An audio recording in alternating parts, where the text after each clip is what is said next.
10년 전쯤인가 합동신학대학교 이승구 교수라는 분이 청개구리 운동을 펼쳤습니다. 우리가 대각성 운동, 그런 운동은 많이 들어봤는데 청개구리 운동. 좀 제목이 특이해서 내용을 살펴보니까 한국교회가 너무나 이상하게 행해서 지금까지 한국교회가 행한 것과 반대로 가면은 그래도 바르게 갈 수 있지 않을까 해서 그런 제목의 운동을 일으켰다고 하십니다. 그러면서 한국교회가 이상하게 하는 그런 여러 가지 주제들을 다루셨습니다. 예배, 말씀 묵상, 그 중에 하나가 기도였습니다. 기도에도 지금까지 하던 기도가 아니라 청개구리 운동이 필요하다라는 것입니다. 한국교회만큼 기도를 많이 하는 나라는 별로 없습니다. 기도를 많이 하는 거 얼마나 귀한 일입니까? 그런데 문제는 얼마나 바르게 하느냐입니다. 지성이면 감천이다. 목이 터져라 기도해서 하나님의 마음을 움직여라. 여러분이 한 번쯤은 하나님의 보좌를 움직이라 하는 주제를 들으셨을 것입니다. 그래서 목이 터지라 마음을 다해서 응답하시지 않으면 더 크게 부르짖어서 하나님의 보좌를 움직여라. 물론 우리가 필요한 것들을 당연히 구해야 합니다. 그렇지만 세상에서 데모하듯이 확성기를 틀어놓고 못 살겠다, 대책을 마련해라. 그렇게 하나님 앞에서 기도한다고 하나님의 마음이 움직일까요? 기도는 과연 하나님의 마음을 움직이는 걸까요? 아니면 기도하는 사람을 움직이는 걸까요? 바울은 오늘 골로새서를 통하여서 기도는 하나님을 변화시키기 위해서가 아니라 기도는 기도하는 사람을 변화시키기 위해서 하는 것이라고 우리에게 이야기를 하고 있습니다. 여러분에게는 지금 무엇 때문에 기도를 하고 계십니까? 기도를 시작했다가 여러분의 마음이 움직이십니까? 처음에는 낙심으로 시작한 기도가 나중에 소망으로 끝나고 있습니까? 처음에는 정말 하나님 앞에 상처로 시작한 기도가 나중에는 용서로 끝나고 있습니까? 그런 움직임이 내 속에서 일어나지 않고 있다면 우리가 청개구리 기도 운동을 시작해야 될 대상자가 아닌가 그런 생각을 해보게 됩니다. 그렇다면 우리가 어떻게 변하기를 원하는지 바울의 기도를 통하여서 성경이 제시하는 기도의 로드맵을 우리가 이 시간에 한번 따라가 봅시다. 첫 번째, 바울이 제시한 기도의 로드맵 첫 번째는 알미입니다. 우리 9절을 한번 같이 읽어보시겠습니다. 이로써 우리도 듣던 날부터 너희를 위하여 기도하기를 그치지 아니하고 구하노니 너희로 하여금 모든 신령한 지혜와 총명에 하나님의 뜻을 아는 것으로 채우게 하시고. 우리가 어떻게 변화되기를 기도하고 있습니까? 하나님을 아는 자가 되기라. 우리는 하나님 내가 얼마나 힘든지 아시나요? 하나님 내 상황을 아시죠? 자꾸만 나를 알아달라고 기도합니다. 그러니까 하나님 나를 위로해 주시고 이 필요한 것들을 주셔야만 하지 않습니까? 나를 알아주세요. 나를 알아주세요. 그런데 바울은 지금 내가 하나님을 알기를 기도하라 하라고 골로새 교인들을 향해서 이야기를 하고 있는 것입니다. 그래서 하나님의 뜻을 아는 것으로 채우게 하시고 하나님의 뜻이라는 그 원어를 보면은 하나님의 계획, 하나님의 궁극적인 목적이라는 그런 의미를 담고 있습니다. 우리는 보통 하나님의 뜻하면 이걸 할까 저것을 하지 말까. 연세 드신 분들은 알지만 부채도사 앞에 가서 이렇게 할까요? 저렇게 할까요? 여기로 갈까요? 저기로 갈까요? 그렇게 기도하고 있습니다. 성도들이 상담할 때도 우리 아이가 어떤 학교를 가야 되는데 이게 하나님의 뜻일까요? 이단이 세운 학교만 아니면 성적대로 가시면 됩니다. 동쪽으로 이사 갈까요? 서쪽으로 이사 갈까요? 하나님 특별히 우리에게 선교를 위해서 어느 곳으로 가라고 지시하기 전에 그냥 재정에 맞춰서 이사하시면 됩니다. 우리가 하나님의 뜻이라는 건 하나님의 계획, 결국 예수 그리스도를 이야기합니다. 예수 그리스도를 아는 것, 그리고 예수 그리스도를 통하여서 하나님을 아는 것, 이것이 하나님의 뜻이라는 것입니다. 여기서 알다라는 히브리어 단어 야다라는 단어를 쓰고 있는데 이것은 지식적으로 아는 것이 아니라 경험적으로 아는 것을 이야기를 하고 있습니다. 에베소서에도 그렇고 바울은 기도의 첫 번째 조건으로 하나님을 알기를 원하노라. 왜 하나님을 알기를 원할까요? 그것이 왜 우리의 가장 기본적인 첫 번째 기도 제목이 되어야만 할까요? 왜냐하면 하나님은 우리를 이미 알고 계시기 때문입니다. 하나님은 나의 스치는 생각도 아신다고 하는데 하나님 나를 알아주세요, 알아주세요. 그렇게 기도하지 않아도 하나님은 이미 알고 계십니다. 그래서 나의 상황을 보고하는 것이 기도가 아닙니다. 나의 상황을 설명해서 내가 얼마나 힘든지 하나님 이렇게 해서 하나님에게 알려주는 것이 기도가 아니라 하나님은 이미 우리의 모든 상황을 알고 계시고 내 마음도 알고 계시기 때문에 그래서 우리는 하나님을 모르기 때문에 하나님을 알도록 기도하라는 것입니다. 관계가 일방적인 게 아니라 쌍방이 관계입니다. 여러분 사람하고 관계할 때 어떻게 하십니까? 야 빨리 너에 대한 정보를 줘. 너는 어느 대학을 나왔고 너는 무슨 나이가 정보만 캐는 그것이 관계입니까? 관계라는 것은 이 사람의 표정을 살피고 아, 이 사람은 이럴 때 싫어하는구나. 아, 이 사람은 이럴 때 좋아하는구나. 아, 이 사람은 이런 마음을 가지고 있었구나. 이런 생각을 가지고 있었구나. 알 때 친밀한 관계가 시작되는 것입니다. 바울이 하나님을 알기를 원한다 할 때는 이런 친밀한 관계가 열리기를 기도하라는 것입니다. 그런데 성경을 통해서 하나님은 자기를 계시하셨습니다. 보이지 않는 하나님을 우리가 무턱대고 알 수가 없습니다. 우리는 경험 그러면은 어떻게 합니까? 뭔가를 느껴야 된다고 생각합니다. 그래서 자꾸만 예배 때 감정을 프로모션을 시킵니다. 느껴야 되는데, 뭔가 은혜를 느껴야 되는데.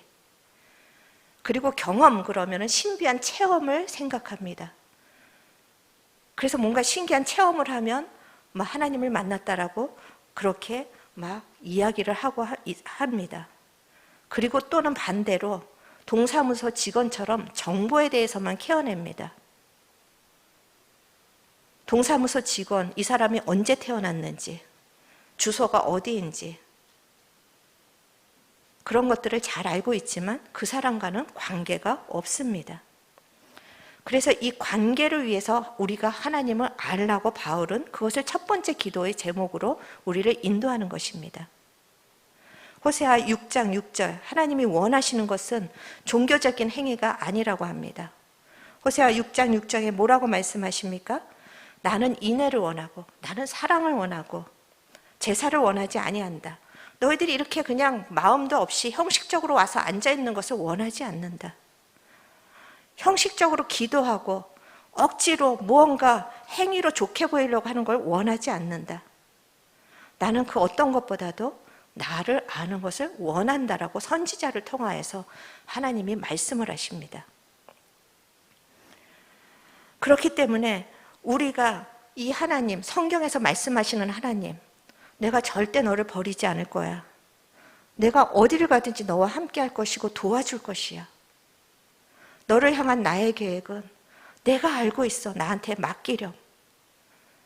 그 하나님의 신실하심, 그 하나님의 선하심, 하나님의 긍휼하심을 내가 실제적으로 알아가고 믿는 것입니다.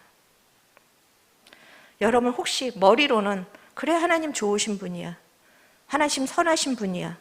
그런데 마음에서 여러분의 하나님은 인색한 하나님 아니십니까? 마음에서 날마다 나한테 희생하라고 몰아붙이는 하나님은 아닙니까? 하려는 것도 참 많지. 까다롭고 불편한 하나님은 아닙니까?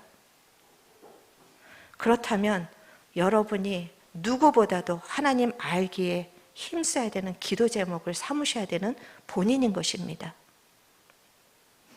다른 어떤 기도 제목보다 하나님 알기를 여러분이 힘쓰시기를 축원합니다. 그렇기 때문에 호세아 6장 3절에서는 우리가 여호와를 알자. 그런데 어떻게 하려고 합니까? 힘써 알라고 합니다. 여기서 힘쓰다라는 단어는 그냥 막 내 힘을 다 어떻게 막 의지를, 몸을 그냥 막 힘을 주는 것이 아니라 사냥개가 목표물을 추격하듯이 추격한다라는 단어의 의미입니다. 하나님을 알기 위해서 하나님을 추격하려는 것입니다. 하나님을 막 가까이서 따라다니라는 것입니다. 하나님 만날 때까지 기도하라는 것입니다.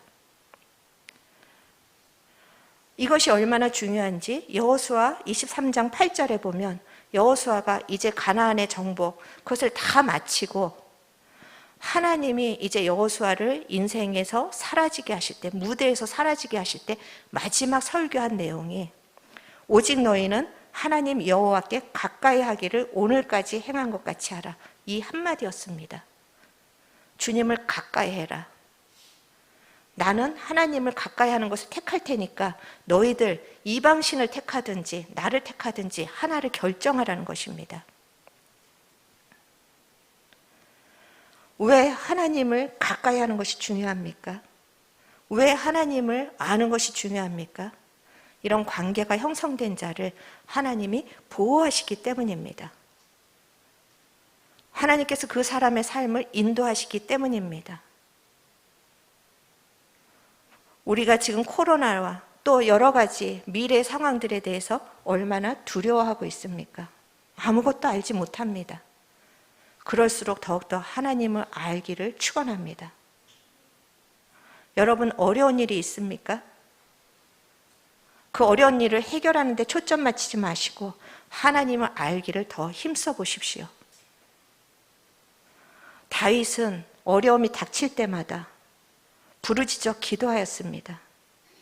그리고 그는 그전에는 만나지 못했던 하나님의 인자하심을 경험하고 하나님의 선하심을 경험하고 절망 가운데서 나중에 찬송으로 기도를 끝냅니다. 마지막에 나의 영혼아 어찌하여 너가 내 속에서 불안해하느냐, 낭망하느냐, 너는 여호와를 바라라. 이 하나님을 상황에 정말 그 하나님이 상황에 따라서 있냐 없냐가 아니라 상황 속에서 계시는 하나님의 놀라우심을 경험한 것입니다. 우리가 기도의 목표를 내가 원하는 것을 채우는 것에 둔다면 내가 원하는 것을 받을 때 하나님은 선하시고 내가 원하는 것을 받지 못하면 하나님은 고약한 하나님이 되어버립니다. 기도의 목표는 내가 원하는 것을 받는 것이 아니라 하나님을 아는 것입니다. 문제보다 크신 하나님을 만나는 것입니다. 지금은 이해할 수 없지만 반드시 선한 길로 인도하실 하나님을 내 삶 속에서 지식으로 외우는 것이 아니라 아 그렇구나 만나서 나의 근심에서 일어서는 것이 기도의 목적인 것입니다. 다니엘서 11장 32절에 하나님께서는 자기를 아는 백성을 강하여 용맹을 떨치리라. 자기를 아는 백성은 강하고 용맹을 떨치리라. 하나님을 아는 것이 힘입니다. 세상의 지식을 많이 갖고 세상의 물질을 많이 갖는 것이 힘이 아니라 하나님을 아는 자가 힘이고 하나님을 아는 자가 어떤 상황 속에서도 이길 수 있는 힘이 생기는 것입니다. 그렇기 때문에 바울이 하나님을 알라라고 기도할 뿐만 아니라 마태복음 6장에서 7절에서부터 8절에 보면 예수님께서도 하나님을 알기에 힘쓰라고 말씀을 하고 있습니다. 우리 같이 한번 마태복음 6장 7절에서 8절 말씀 읽어보시겠습니다. 또 기도할 때에 이방인과 같이 중언부언하지 말라. 그들은 말을 많이 하여야 들으실 줄 생각하느니라. 그러므로 그들을 본받지 말라. 구하기 전에 너희에게 있어야 할 것을 하나님 너희 아버지께서 아시느니라. 아멘. 지금 이방인은 누구입니까? 하나님을 모르는 자입니다. 그리고 기도하는 사람은 누구입니까? 하나님을 알고 하나님이 아버지가 되신다고 합니다. 여러분 자녀가 몇 끼마다 구걸하면서 간청하면서 밥을 좀 주세요. 그래서 밥을 줍니까? 달라고 그러지 않아도 밥이 필요하면 줍니다. 때가 되면 음식을 차려줍니다.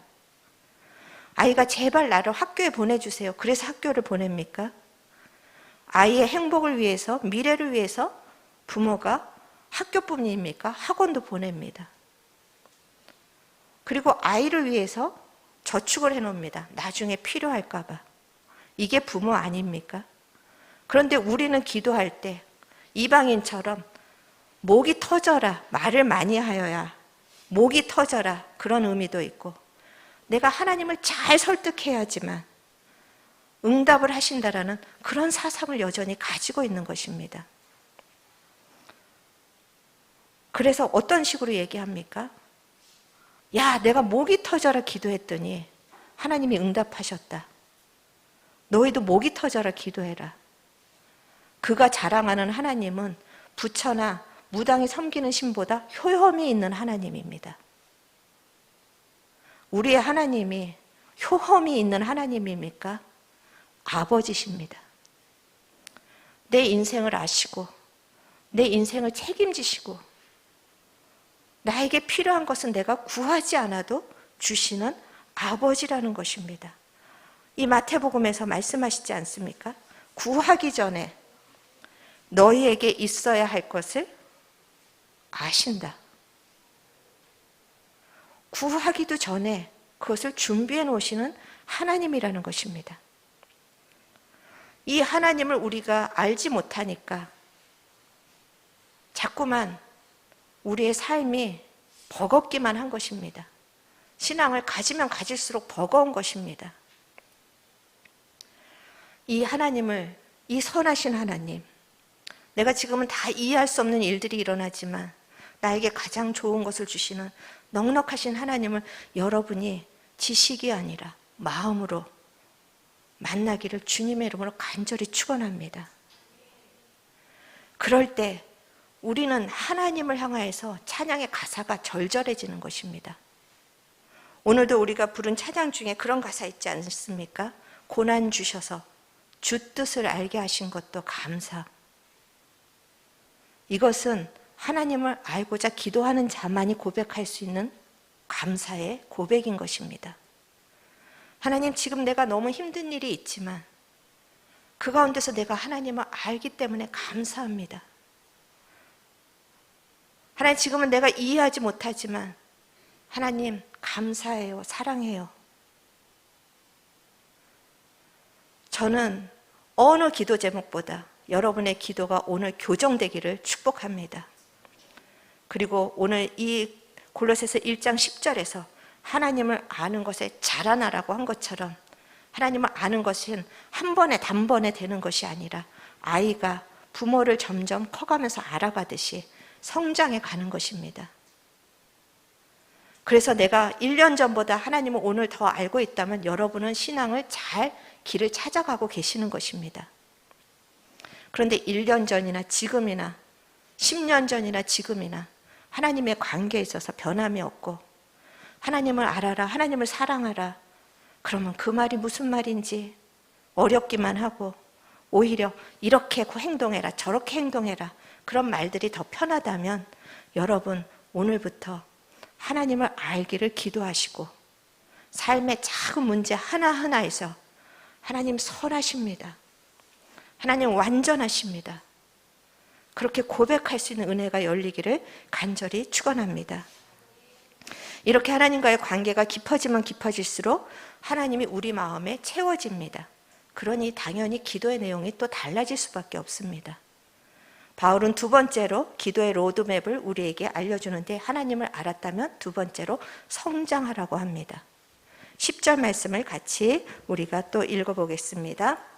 주께 합당하게 행하여 범사에 기쁘시게 하고 모든 선한 일에 열매를 맺게 하시며 하나님을 아는 것에 자라게 하시고. 하나님과 관계하면서 하나님을 알아가다 보면 그 하나님이 저절로 우리 안에 스며듭니다. 하나님을 모르면서 내가 무엇을 하려면 너무 무거운 짐이지만 하나님을 계속 만나다 보니까 하나님의 사랑이 스며듭니다. 그러니까 사람이 넓어집니다. 하나님과 계속해서 관계하다 보니까 하나님의 정말 그 이타적인 마음이 스며듭니다. 그래서 나밖에 모르던 이기적인 마음이 다른 사람을 살펴보게 됩니다. 하나님을 관계하다 보니까, 하나님을 알아가다 보니까 하나님이 스며들어서 하나님의 거룩이 좋아집니다. 죄가 싫어집니다. 그리고 선한 일을 하게 됩니다. 우리는 자꾸만 나를 기쁘게 하기 위해서 기도하고 내 영광을 위해서 기도하는데, 그리고 내가 하나님, 나의 상황 속에 주님이 나와 동행해 주세요, 그렇게 기도하는데, 오늘 바울은 주께 합당하게 행하며 우리가 하나님께 합당하게 행하게 해달라고 지금 기도를 하고 있습니다. 하나님, 이제는 내가 더러운 옷을 벗어버리고 하나님, 선한 사람으로 살 수 있도록 도와주세요. 하나님, 이제는 사랑이 많아지게 도와주세요. 하나님, 이제는 성품이 더 풍성해질 수 있도록 도와주세요.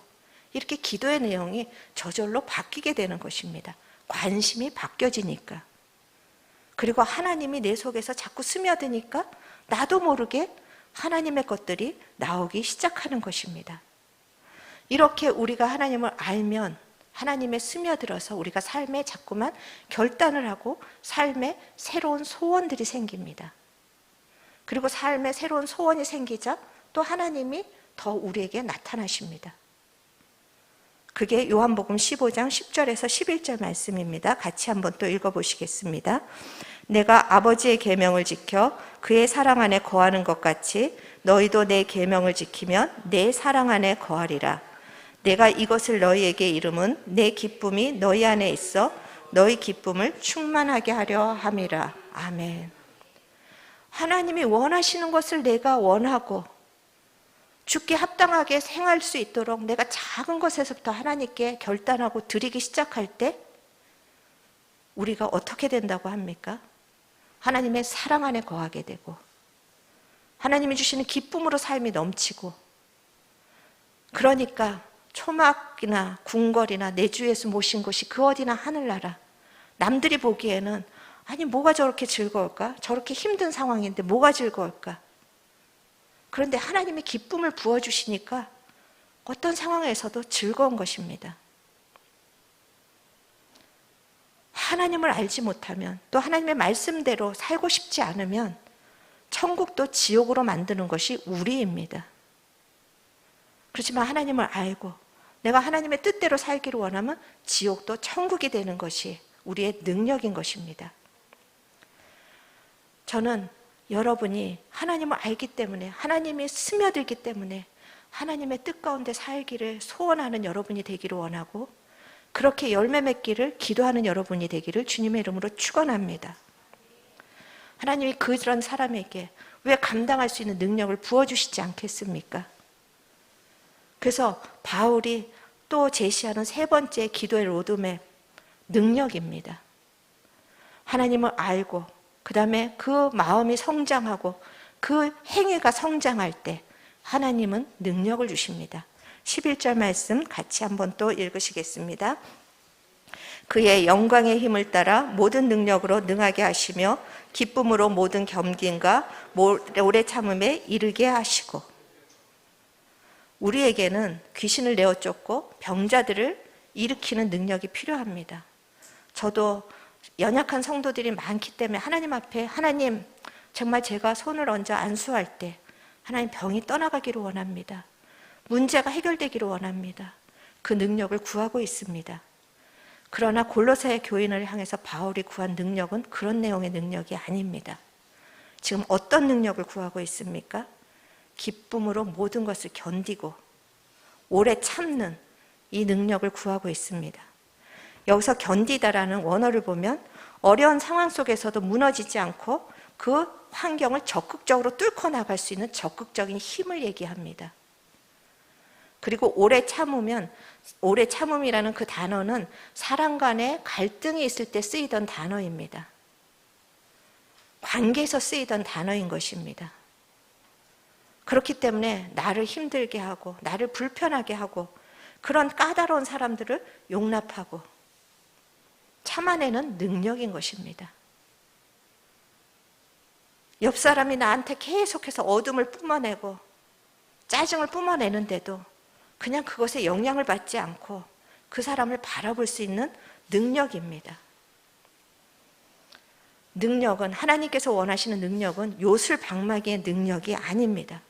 우린 자꾸만 한 번에 단번에 뭔가를 요술방망이로 원하는데, 하나님께서 우리에게 주시고자 하는 진정한 능력은 견디고 오래 참는 능력입니다. 한 번에 당장, 이것은 사단의 속성입니다. 예수님을 사단이 시험하실 때도 어떻게 말했습니까? 지금 40일 동안 금식을 해서 배가 고픈데 당장 돌들로 명해서 떡이 되라는 것입니다. 당장 눈앞에 나타나는 증거, 당장 필요한 것들을 지금 당장 하라는 것입니다. 그리고 이 높은 꼭대기 성전에서 떨어내릴 때 천사가 발을 받들어서 슈퍼스타처럼 하나도 사가지 않고 짱 하고 발을 디뎌버리는 능력입니다. 사람들 앞에 너의 능력 있음을 증명해봐라. 돌이 떡이 되게 하고 높은 데서 뛰어내리는데도 하나도 상하지 않고, 우리도 그 능력을 원하고 있습니다. 그러나 예수님은 그 능력을 발휘하시지 않았습니다. 말씀으로 견디셨습니다. 말씀으로 이기셨습니다. 바울도 마찬가지였습니다. 감옥에서 나오게 해달라고 기도하지 않았습니다. 감옥에서 견디게 해달라고, 오래 참을 수 있도록 그렇게 기도했을 때 바울에겐 빌립보서에서 그 감옥 안에서도 기쁨을, 오히려 밖에 있는 자유로운 사람보다 더 자유로웠습니다. 그리고 감옥에 갇혀서도 기뻐하라고 성도들에게 이야기를 했던 것입니다. 견디고 오래 참는 능력, 이 앞에 11절에 보면 무슨 수식어가 버티고 있습니까? 그 힘이 어떤 힘이라고 합니까? 영광의 힘이라고 합니다. 그냥 힘이 아니라 영광스러운 힘. 여러분, 지금 목이 터져라 기도해서 갑자기 하나님이 없던 집을 주셨다. 목이 터져라 기도해서 공부를 안 하던 우리 아들이 정말 좋은 대학에 들어갔다.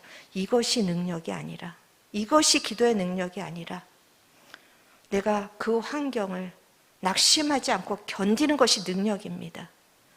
그것이 영광이라는 것입니다. 세상에서 보이는 어떤 증거보다 더 큰 하나님의 영광이라는 것입니다. 그리고 정말 까칠하게 힘들게 하는 배우자를 사랑하는 것이 그 어떤 영광보다 더 큰 영광. 정말 아무런 소망이 없는 자녀를, 그 길을 품고 찾아주는 것이 그 더 큰 영광. 저는 이런 영광을 예수님이 십자가에서 우리에게 증명하셨습니다. 오래 참고 견디어서 예수님의 십자가가 승리를 하고 많은 사람들을 생명에 이르게 한 것입니다. 이 능력을 한 분도 빠짐없이 받으시기를 축복합니다. 그래서 지금 여러분이 처한 환경에서 날마다 좌절하고 울고 날마다 하나님 앞에 힘들다 하소연하는 것이 아니라, 하나님, 주님의 뜻을 이루어 주시옵소서, 그렇게 일어나는 여러분이 되시기를 축복합니다. 그리고 이렇게 우리가 능력을 가졌을 때, 오래 참을 때, 이 앞에서도 기쁨으로 참는다고 했는데, 하나님을 아는 사람은, 그리고 그 능력을 받은 사람은 이제 마지막으로 감사하게 되어 있습니다. 그래서 바울이 기도하는 네 번째 로드맵, 감사입니다. 12절에서부터 14절 말씀 같이 읽어보시겠습니다. 이로써 우리도 우리로 하여금 빛 가운데서 성도의 기업의 부분을 얻기에 합당하신 하나님 아버지께 감사하기를 원하노라. 그가 우리를 흑암의 권세에서 건져내사 그의 사랑의 아들의 나라로 옮기셨으니 그 아들 안에서 우리가 속량 곧 죄사함을 얻었도다. 바울은 감사하기를 기도합니다. 감사는 그리스도인의 표지입니다. 그래서 사람들이 감사일기를 쓰고 감사를 항상 이렇게 생각하면서 꼽아냅니다. 그것은 삶의 습관을 바꾸는데 굉장히 중요한 훈련입니다. 그런데 그리스도를 알지 못하면 진정한 감사를 할 수가 없습니다. 제 아들 중에 하나, 어떤 아들이라고 인권을 위해서 얘기하지 않겠습니다. 그 아들 중에 하나가 어릴 때 어버이날이 되면 카네이션을 만들어서 키워주셔서 감사해요. 맛있는 거 주셔서 감사해요. 얼마나 기특합니까? 그런데 문제는 성인이 될 때까지 똑같다라는 것입니다. 글씨체만 조금 세련돼졌습니다. 그런데 카드를 받을 때마다 참 섭섭합니다. 아니, 얘가 나한테 감사할 것이 이렇게 없을까? 우리가 하나님 앞에 감사할 때 그런 태도는 아닐까? 어버이날이 되면 쥐어짜서 감사를 내놓습니다. 그런데 그 감사가 어릴 때는 참 기뻤는데 성인이 돼서까지 맛있는 거 주셔서 어쩜 이렇게 레파토리로 안 변하고 그대로 하는지, 어버이날이기 때문에, 감사해서가 아니라 어버이날이기 때문에 쥐어짜내야만 합니다. 그것처럼 우리가 진정한 감사를 모르면 감사 얘기를 통해서 그렇게 쥐어짜내는 것입니다.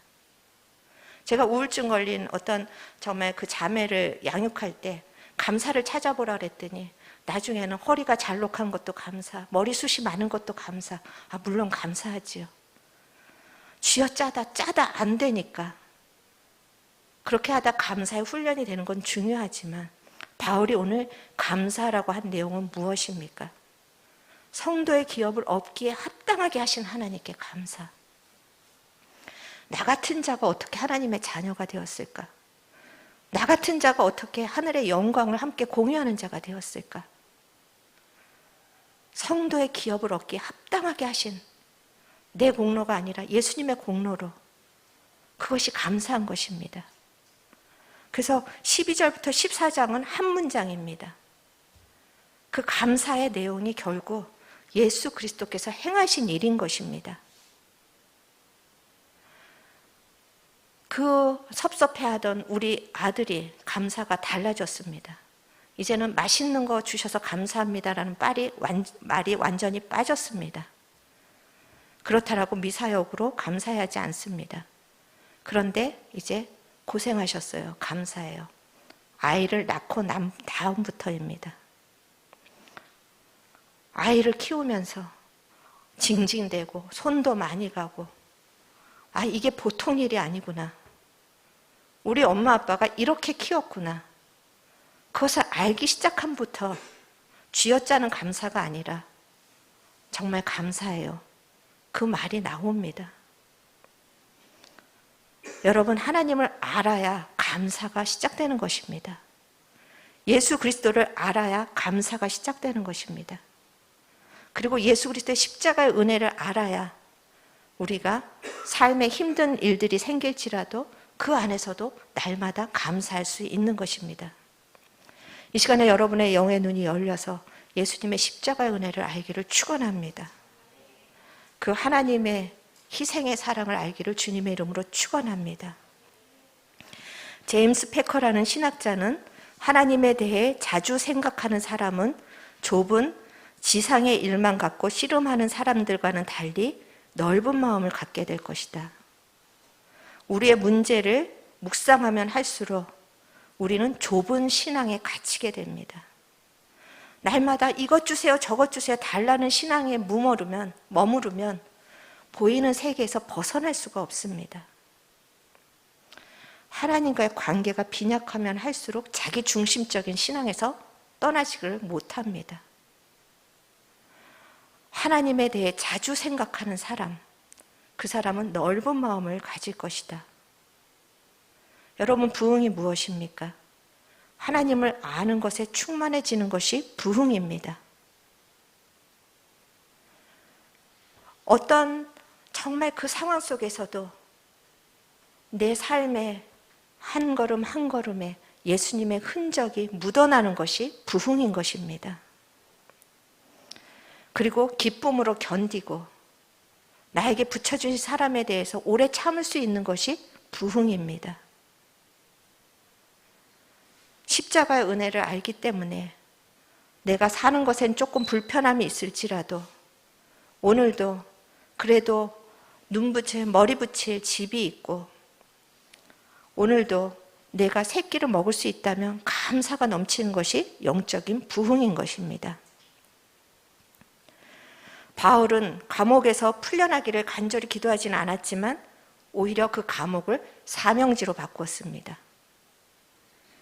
감옥에서 빌립보서, 에베소서, 골로새서를, 빌레몬서를 썼고 누구보다도 각 교회를 위해서 중보했던 사명지였습니다. 오늘부터 우리의 기도를 바꾸면 어떠겠습니까? 기도를 바꾸면 영적인 세계가 달라집니다.